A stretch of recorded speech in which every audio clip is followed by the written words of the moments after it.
Una delle regole che impariamo quando studiamo l'imperfetto è che si usa l'imperfetto per le descrizioni e il passato prossimo o il passato remoto per le azioni.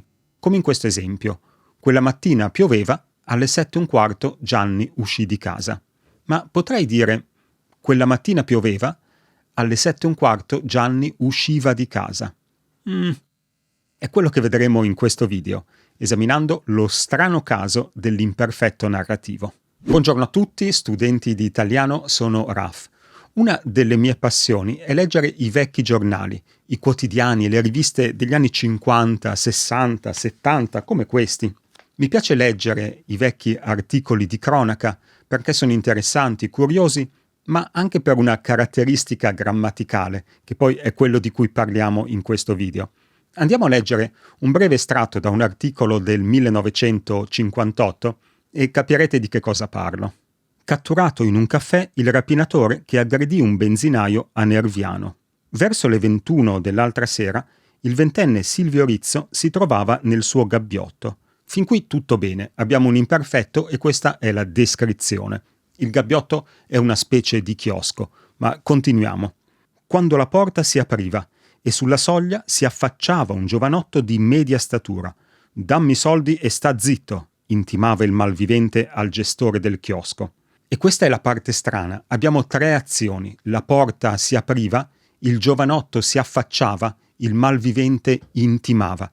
3 azioni e 3 verbi all'imperfetto. Quando invece ci aspetteremmo un passato prossimo o un passato remoto.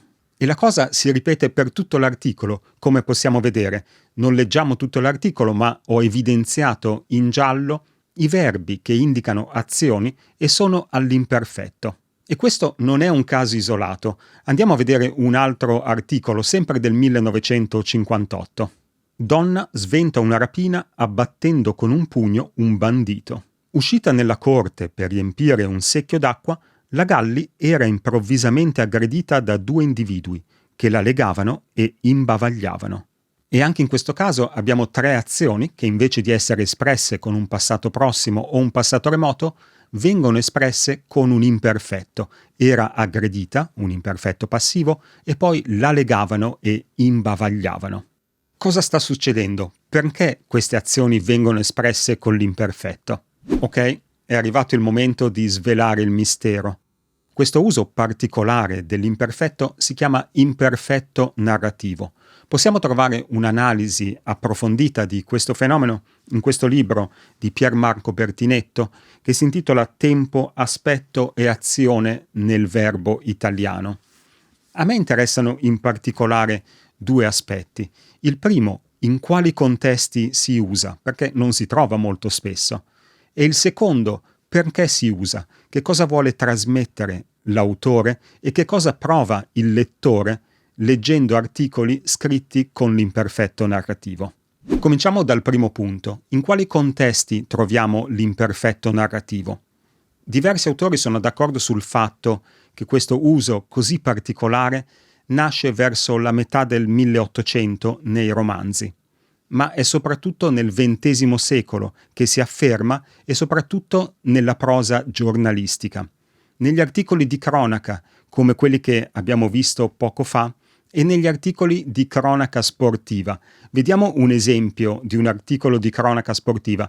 Questo in realtà è un po' più recente, è del 1986.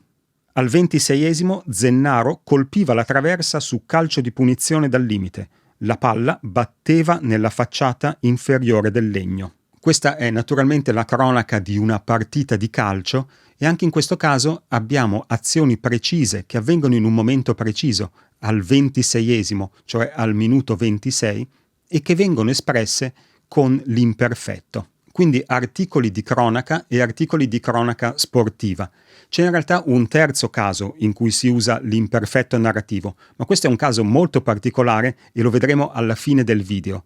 Adesso passiamo al punto più importante.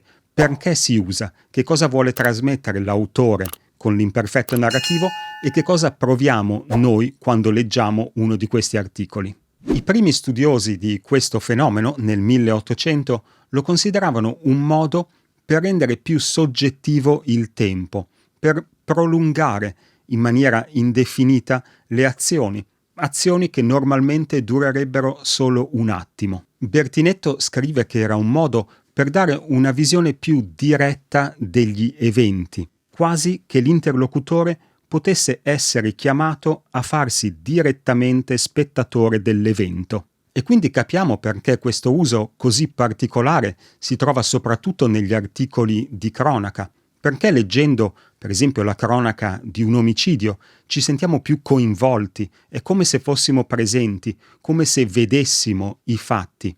E la stessa cosa in una cronaca sportiva. Al tempo magari non si vedevano molto le partite in televisione, quindi leggendo la cronaca il giorno dopo si poteva rivivere la partita, si poteva vederla. E infatti questo uso dell'imperfetto non si trova in tutto l'articolo. Come possiamo vedere, ho evidenziato con diversi colori. La prima parte dell'articolo, questo è l'articolo che abbiamo visto prima, la prima parte è l'introduzione e in questa parte non si trova l'imperfetto narrativo. Poi abbiamo la parte centrale, quella che racconta i fatti, e qui c'è l'imperfetto narrativo, e poi abbiamo una breve parte finale, in questo caso ci dice che cosa sta facendo la polizia, e in questa parte non troviamo l'imperfetto narrativo. Quindi l'imperfetto narrativo viene usato solo per raccontare i fatti, gli eventi e per farceli vivere, per farceli vedere. Oggi purtroppo l'imperfetto narrativo non si trova quasi più negli articoli di giornale e praticamente mai nei romanzi. Ma come ho anticipato prima, c'è un terzo contesto in cui si usa l'imperfetto narrativo e in questo contesto si usa ancora oggi, anzi è diventato la norma in questo contesto. Sto parlando dei documenti ufficiali giuridici, documenti un po' burocratici. Vediamo un brevissimo esempio. Facevano irruzione 2 giovani a viso scoperto, i quali ingiungevano alla detta ragazza di consegnare loro il denaro, ed avendo la stessa detto di non averne in cassa, il rapinatore disarmato si dirigeva nel cantinato del negozio. Questo è preso da un documento ufficiale, da una sentenza di tribunale, ma in realtà è molto simile agli articoli di cronaca che abbiamo letto prima, anche se qui magari il linguaggio è un po' più difficile perché è un po' più burocratico. Ma anche in questo caso viene usato l'imperfetto narrativo per raccontare gli eventi, i fatti. Se poi vi piace leggere romanzi gialli o polizieschi, magari potete trovare l'imperfetto narrativo in quelle parti che magari descrivono un rapporto della polizia, perché questi romanzi imitano in quelle parti il linguaggio ufficiale della giustizia o della polizia. Ma possiamo usare l'imperfetto narrativo per raccontare una storia? In realtà no, perché si usa solo nel linguaggio scritto e quasi mai nel linguaggio parlato. Ma la prossima volta che leggete un romanzo giallo o magari un vecchio articolo come faccio io, provate a vedere se riuscite a trovare un imperfetto narrativo. Grazie per avermi seguito, se vi è piaciuto il video lasciate un like e iscrivetevi al canale. Ciao a tutti!